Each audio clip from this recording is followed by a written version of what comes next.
Good morning, नमस्कार दोस्तों, स्वागत है आप सभी का आज के मुख्य समाचार में। तो चलिए जानते हैं दिन भर की 25 बड़ी खबरों को फटाफट अंदाज में। पर आगे बढ़ने से पहले वीडियो को लाइक और चैनल को जरूर सब्सक्राइब करें, साथ में लगे नोटिफिकेशन को ऑन करें। चलिए वीडियो स्टार्ट करते हैं। आपको बता दें कि एक्सिस माई इंडिया एग्जिट पोल के मुताबिक तमिलनाडु में कांग्रेस को बढ़त मिली है। जी हां, एग्जिट पोल में तमिलनाडु में इंडिया गठबंधन को 33 से 37 सीटें मिलने का अनुमान लगाया गया। वहीं बीजेपी को तमिलनाडु में 1 से 3 सीटें मिलने का अनुमान जताया गया है। जी हां, आज तक के सर्वे के मुताबिक तमिलनाडु में बीजेपी को 2 से 4 सीटें, कांग्रेस को 13 से 15 सीटें और डीएमके को 20 से 22 सीटें मिल सकती है। इसके अलावा एआईएडीएमके 0 से 2 सीट जीत सकती है।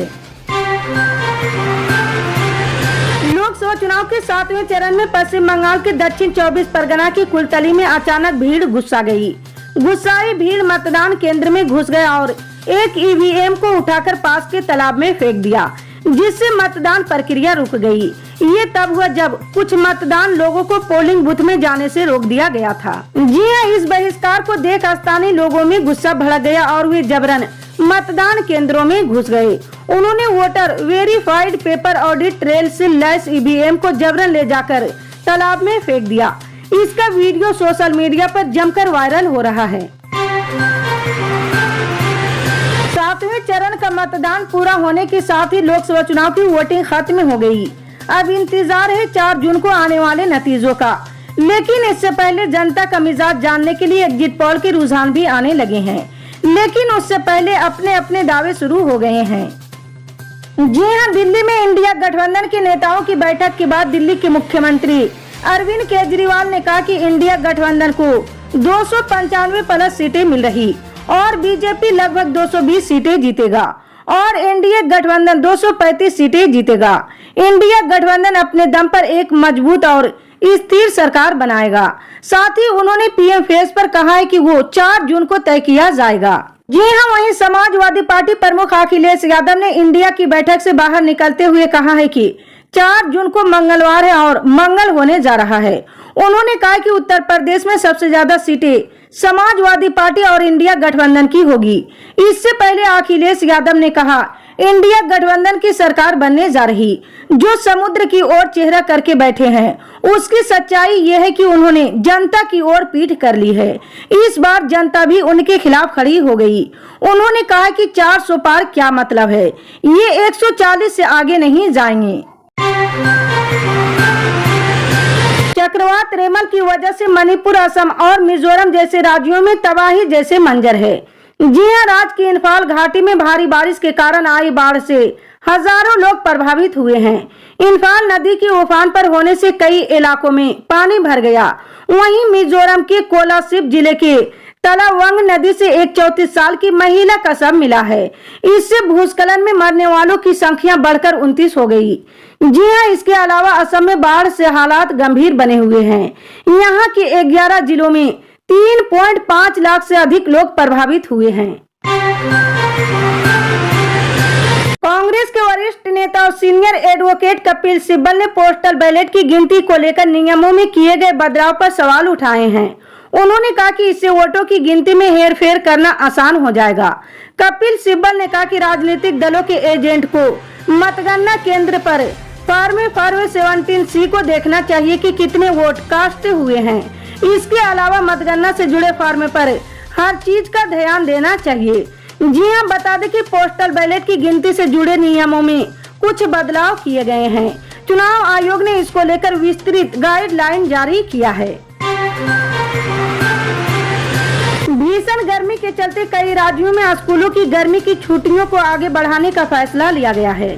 जी हां, इन राज्यों में गर्मी की छुट्टियां खत्म होने वाली थी, लेकिन प्रचंड गर्मी और लू के चलते अभी स्कूलों को बंद रखा जाएगा। जी हां, तमिलनाडु, पुडुचेरी, तेलंगाना और यहाँ तक कि गोवा में भी भीषण गर्मी जारी है।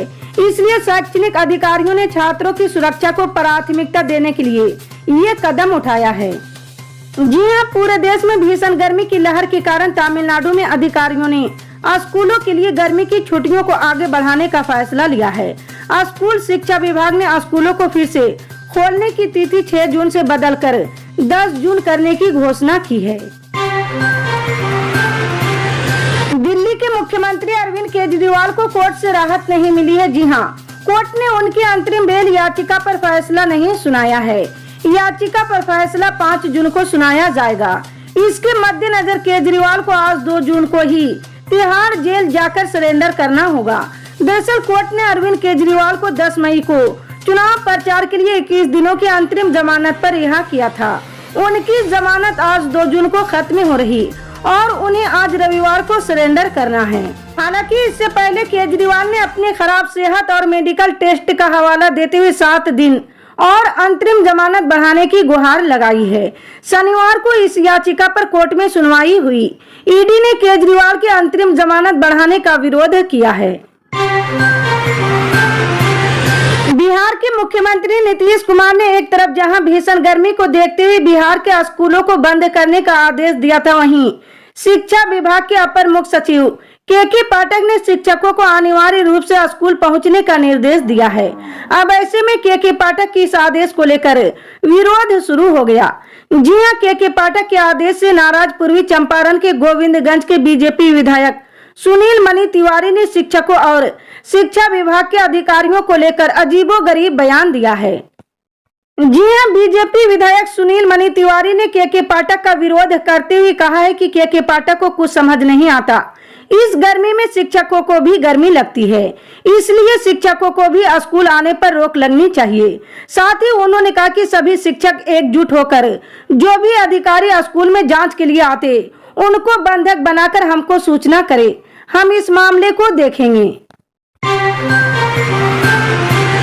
7वें और आखिरी चरण की वोटिंग के बीच इंडिया ब्लॉक की बड़ी बैठक दिल्ली में हुई है। इसके बाद गठबंधन के नेताओं ने प्रेस कॉन्फ्रेंस भी की। इसमें कांग्रेस अध्यक्ष मल्लिकार्जुन खड़गे ने दावा किया कि इंडिया गठबंधन लोकसभा चुनाव 2024 में 295 सीट से ज्यादा जीतेगी। जी हां, बता दें कि यह बैठक कांग्रेस अध्यक्ष मल्लिकार्जुन खड़गे के घर पर हुई थी। इसमें लोकसभा चुनाव की समीक्षा हुई थी। खड़गे ने बताया कि करीब 2.5 घंटे ये मीटिंग चली थी, जिसमें कई मुद्दों पर बात हुई है। जी हां, बैठक में इंडिया ब्लॉक के कई नेता मौजूद रहे हैं। इसमें कांग्रेस अध्यक्ष मल्लिकार्जुन खड़गे, सोनिया गांधी, राहुल गांधी, केशव वेणुगोपाल, सपा प्रमुख अखिलेश यादव, एनसीपी नेता शरद पवार, जितेंद्र आव्हाड, आपके संयोजक अरविंद केजरीवाल, पंजाब के सीएम भगवंत मान, संजय सिंह, राघव चड्डा, डीएमके CTR बालू, आरजेडी से तेजस्वी यादव और संजय यादव, जेएमएम से चंपई सोरेन और कल्पना सोरेन, नेशनल कॉन्फ्रेंस से फारूक अब्दुल्ला, सीपीआई